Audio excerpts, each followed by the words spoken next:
Hello, everyone. Yes, it is me.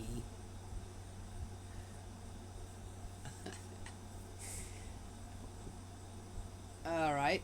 Uh, well, yesterday was a historic day in my life. Yes.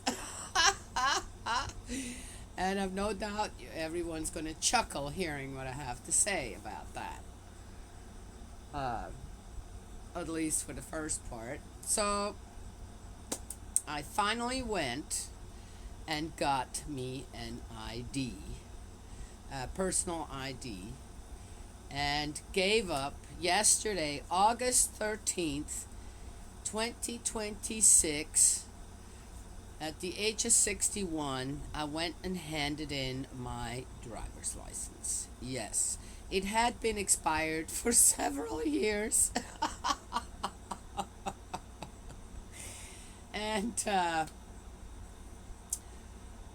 yes, I but I needed some kind of identification. My passport had run out. It was expired. My license had been expired for I don't know how long. I don't have a cell phone. Uh, and I didn't really needed it, but I do need it. I did realize that I have to have a legal ID of something. um, and yesterday was the day, and I went and handed in. But what did she say? You're going to relinquish your ID, your driver's license? I said, yes. 61. I've always been a very conscientious driver. Uh, when you get behind the wheel of anything, for that matter, then one has to always consider everyone out there with you. Yes? And for myself, it was always as well. I had responsibilities, children to take care of. What's going to happen to them when I'm not around anymore, right? Yes? And I couldn't, I needed to be there until they all turned 18, preferably out of college, 22 or whatever, and be there until at least then, which meant I was just always very careful with my life. I did not take chances I didn't need to take, and definitely didn't go for any kind of thrill seeking, right? Yes, just didn't. Now, walking around in the mountains with coyotes and mountain lions and I don't know what, and poisonous snakes and I don't know what, and really not staying on on any trails. One could say, well, that's kind of thrill seeking. No, that I always had a purpose for that too. So, and then I always had my dogs with me. Right? You got 5 to 7 dogs with you every time you go out there. Plus, goats following you and cats following you. uh, then, yeah, that. Then you're out there in a pack, right? Yes, just but when I realized on how easily my one of my hips especially could fall out, and it's so excruciatingly painful that being behind a wheel that just doesn't sound right anymore, does it? Yes. Then my knees were giving me so much trouble as well, and I don't believe that I would have the reaction time in certain situations in a car anymore to make it safe out there for everyone else, including myself. Yes? So I've made a decision a number of years ago where, nope, I'm not driving anymore. This is wrong. This isn't right. Just because. Yes? Guess that would make me a responsible human being. Oh, but then I lived 10 miles from either town in the mountains with often nobody there, and I managed somehow anyway without driving. Yes? Yeah. Well, you just reorganize yourself a little bit more. There you go again with that, and then things are fine. I said, you do the right thing, and somehow, spirit world, yes, the heavenly world is there with you, and things just happen. Yes, yeah, yeah. Not just out of the blue. As I said, we have to do our part in all of that. Yes. Anyway, so we lay foundations as a human being, right, for all kinds of situations. I feel like my responsible way of saying, I'm done with driving. I don't need another driver's license. I need to just get me an ID and hand up. How did she say that? Surrendering. She said, are you surrendering your driver's license? I said, yes.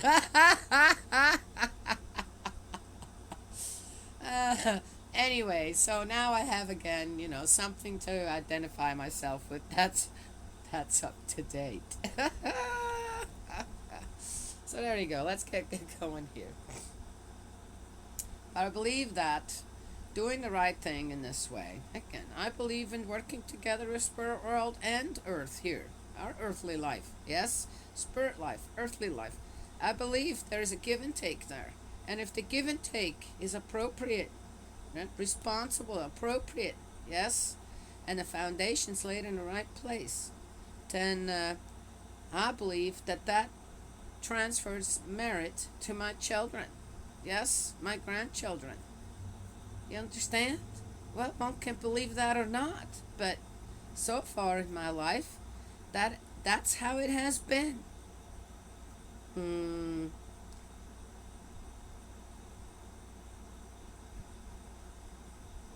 Now, am I saying, well, other people out there, they're all doing the right thing, and yet still they're going through so much suffering when it comes to their immediate family, this and that? Yes.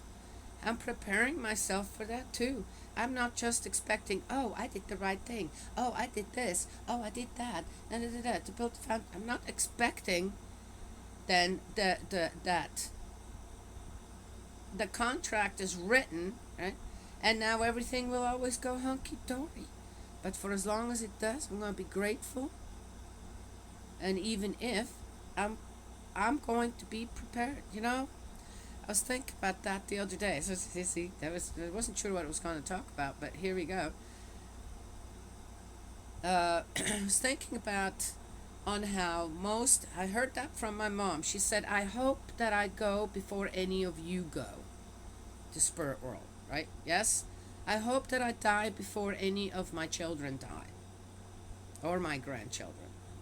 And I'm sure she prayed about it. And I, for the longest time, I prepared myself for the time when my mom would pass away. But I feared it. I feared that time. Because I thought, I don't know how I'm going to digest that. I have no idea that my mom was the most important person in my life. I might have not always shown that in a way that I felt like I had to pull back a lot in my family, in my growing up with the family I grew up with. That I often had to pull myself out of it, just because it is what it is. But my mom, when it came down to my mom, I loved my mom with all of my being as a child, and learned a lot from her growing into an adult. Some things I did different because I felt, well, I want to do this different. But really, when it came down to it, she was the most instrumental person in my life. And I feared, going, what if something happens? So I couldn't even hardly think about it without going into some kind of an anxiety thing. So I pushed that aside, but I prepared myself. Well, mom will be gone someday. Oddly enough, then some things happened where I was able to distance myself, even with my heart, from my mom, where then when she did pass away, I was okay with it. Yes. But that was one thing. I said, well, mom, here you go. You got your wish. And I thought about it, and I thought, you know what? My children love me to death. I know that. My children, the love and sincerity that I get from my children, even though they're not always this or that and I don't know what, But in my heart to mind, I know my children absolutely love me. And I thought about it, said maybe it's better if they go before me, so they won't have to go through that pain of losing their mom. Yes. Well, anyway, yeah. See, uh,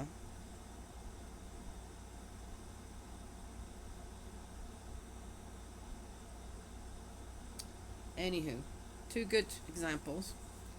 Let's get started here. 10 minutes into it. And I thought I had nothing to say. In the book of Ezekiel, we're in 34, the shepherds of Israel. The word of Yahweh was addressed to me as follows: Son of man, prophesy against the shepherds now, of Israel. Prophesy and say to them, Shepherds, the Lord Yahweh says this: disaster is in store for the shepherds of Israel who feed themselves. What did I just talk about? Interesting. Are not shepherds meant to feed a flock?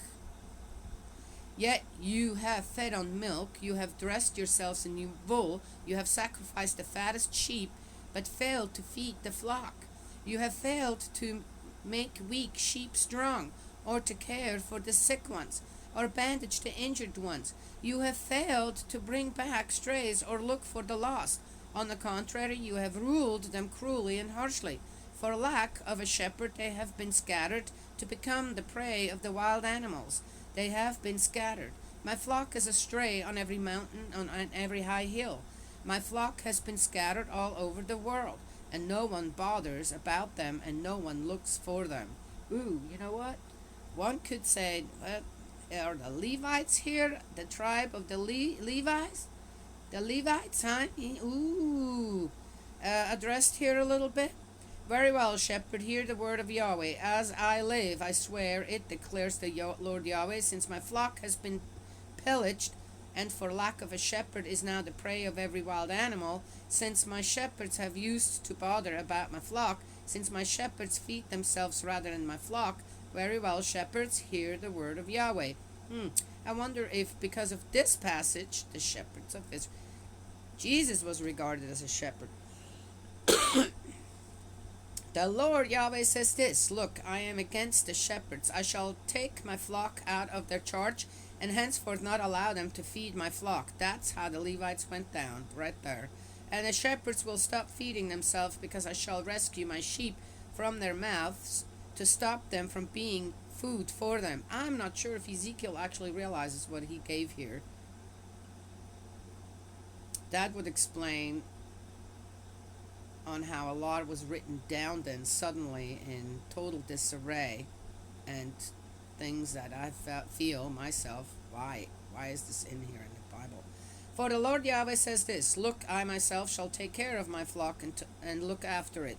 As a shepherd looks after his flock when he is with his scattered sheep, so shall I look after my sheep. I shall rescue them from wherever they have been scattered on the day of clouds and darkness. I shall bring them back from the peoples where they are. I shall gather them back from the countries and bring them back to their own land. I shall pasture them on the mountains of Israel, in the ravines and in all the inhabited parts of the country. I shall feed them in good pasture. The highest mountains of Israel will be their grazing ground. There they will rest in good grazing grounds. They will browse in rich pastures on the mountains of Israel. I myself shall pasture my sheep. I myself shall give them rest, declares the Lord Yahweh. But at the same time now, see, this is what Ezekiel writes down here now. Must have had a good moment. A moment of clarity here. But what did he also say beforehand? Everything will be destroyed. I'm going to destroy all of my children, and that is that. But what's coming here now? Yeah, see? You get confused. And then the guidance just ain't right anymore. Until suddenly then there is something, but then who wants to listen to you? Right? Yes? But anyway, that's really a really interesting part here. The shepherds of Israel. I myself shall pasture my sheep. I shall look for the lost one, bring back the stray, bandage the injured, and make the sick strong. I shall watch over the fat and healthy. I shall be a true shepherd to them. Aww, this is why people often think that Jesus is God, but Jesus is not God. promise. Come on now. But looks like that in a way, if I want to take this as Heavenly Parent is already looking, preparing to send.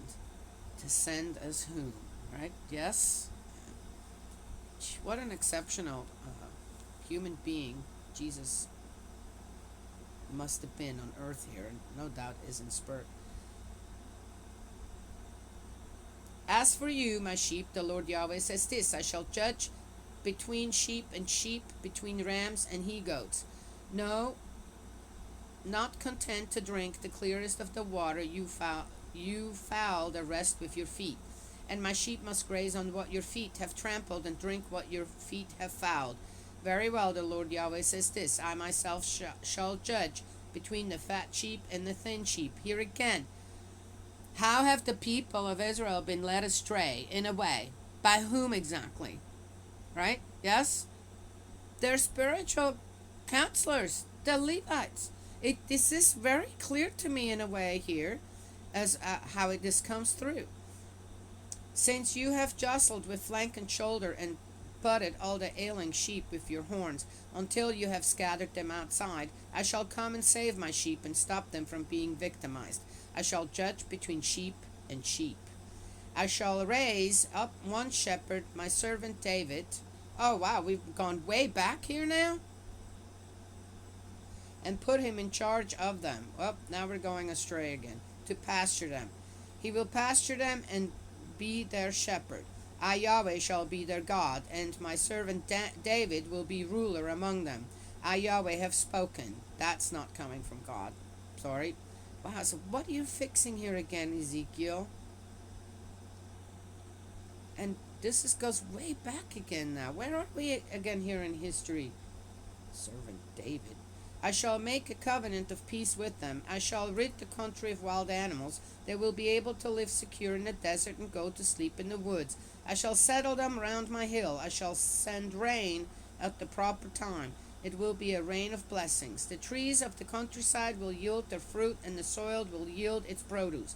They will be secure on their soil, and they will know that I am Yahweh when I break the bars of their yoke and rescue them from the clutches of their slave masters. No more will they be as prey to the nations. No more will the wild animals of the country devour them. We already know that's not true, because if this was during David's time, it got way worse later. They will live secure with no one to frighten them. I shall make splendid vegetation grow from them. No more will they suffer from famine in the country. No more will they have to bear the insults of other nations. So they will know that I, their God, am with them, and that they, the house of Israel, are my people, declares the Lord Yahweh. And you, my sheep, are the flock of my human pasture, and I am your God, declares the Lord Yahweh. That's the end of 34. Okay. Well, it's such a mix-up, right? Yes, we got. Well, first of all, I was, whoa, time of David. What? I thought this was way later, right? Yes, but seems like it's not. A little confusing again.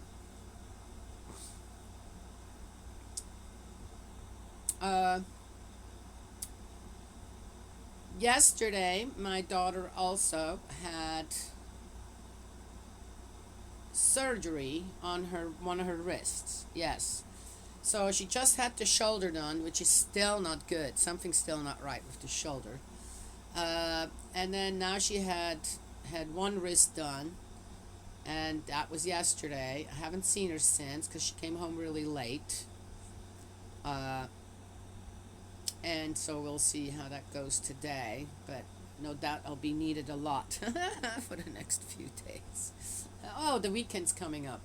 I have a wonderful, wonderful son-in-law. So she has a wonderful husband. So I have no doubt that she'll get all the rest she needs, and he will do everything else.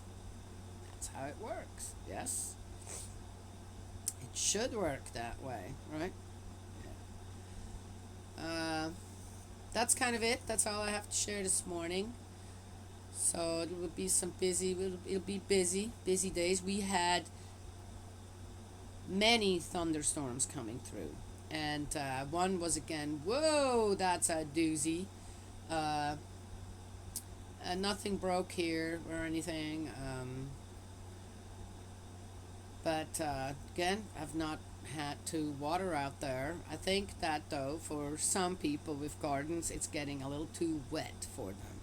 I have a very good draining system, and I can do either one. If it gets dry, I have a way to preserve water in the soil, and if it's too wet, I can remove it. Yes, well, that's how I garden. That's called pot gardening. Which that's most of it, but that's mostly what I do. Now here, in particular here. Anyway, so there is that. Um, so yeah, people are losing some of their vegetables too. They rot. It's just too wet. But all of my stuff is doing great. So anyway, sorry about that. Yes, it is what it is. I learned a lot in my life about all kinds of things. So going with that. Nothing wrong to say, nope, my stuff's okay. Right? Yes? Yeah. Anyway, maybe I'll talk about that a little bit more because I've just seen something else again. I have to say, people don't do that. It's not okay either. Right? Yes? We'll talk about that another time. May Heavenly Parent bless, protect you, guide you. Embrace you with love, Eldritch, my dearest brother in faith. I love you. Let's keep praying, and I will talk to you all another time.